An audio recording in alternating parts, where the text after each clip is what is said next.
Good day and welcome to Daily Future, where we take a look at where we are now and where we're going with my wonderful co-host, Sally Dominguez. Welcome, Sally. Mark, so happy to be here. So you're in San Francisco under lockdown. I'm in Australia under extreme social distancing, as we call it. And the thing that has immediately happened to my life in the last 48 hours is all of a sudden my life is all about Zoom. I mean, we're using Zoom right now. I just finished another meeting on Zoom. Everything is happening via Zoom. And that's literally gone from nothing to now, Zoom is worth 30 billion US dollars. I think by the time we're all out of lockdown, it might be the most valuable company in the world. What is this telling us? It's pretty fascinating, isn't it? So I've been on shelter in place for 3 days. And in my case, that means 7.7 million people in the San Francisco Bay Area on shelter in place, which means do not leave your home for 3 days now. It's anticipated to be over 3 weeks, maybe 8 weeks. And so suddenly, yeah, everybody is online. I too am on Zoom 24/7, not only for my work, but for my social contact. And what I find fascinating, Mark, if I can stop for a minute and breathe through this massive change, 2 things that I find professionally really fascinating. The first is that for a year now, I've been whizzing around the world teaching exponential organization tactics and exponential strategy. And I've generally had to spend about 15 minutes explaining to people what an exponential curve is and why it is so.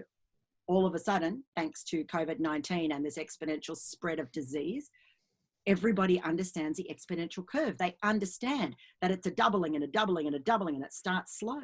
And this is the thing. I was watching BBC's report from 2 nights ago, and they said, we did our first report on this 2 months ago today. And that tells you everything about how much an exponential can very quickly change the world. 60 days and now the entire world. And what's been fascinating about exponentials today and the chaos in the world prior to this craziness, right? We were already feeling upheaval, social, economic, political upheaval. We could see that new metrics were coming in, fourth revolution stuff. And that was all about, that exponential was about people sharing information at increasing speed, lowering costs, sharing information. And what I find, the second thing I find super fascinating, is that suddenly we have everybody unexpectedly confined to home. Everybody is being forced to digitize. So we've always said that digitization is this essential part of exponential change and exponential development. Digitizing being the taking of a physical product and turning it into something that can be shared digitally at scale. It's happening everywhere in every workplace, from education to healthcare, forced by this virus. So this is going to be permanent, right? Because everything that we're learning by being pushed through this transition, even as things hopefully come back to normal, this will leave an imprint on every organization and on every individual. What I think is truly fascinating, and like, if I can be excited in a time like this, and it's kind of hard, but in terms of exponential potential, yes, suddenly, so many companies have had a digital strategy, and it's usually an umbrella, top down, bring someone in. And, that tends to leave the other people in the organization feeling quite scared for their jobs. They're uncertain. Their culture is getting smeared all over the place by some outsider.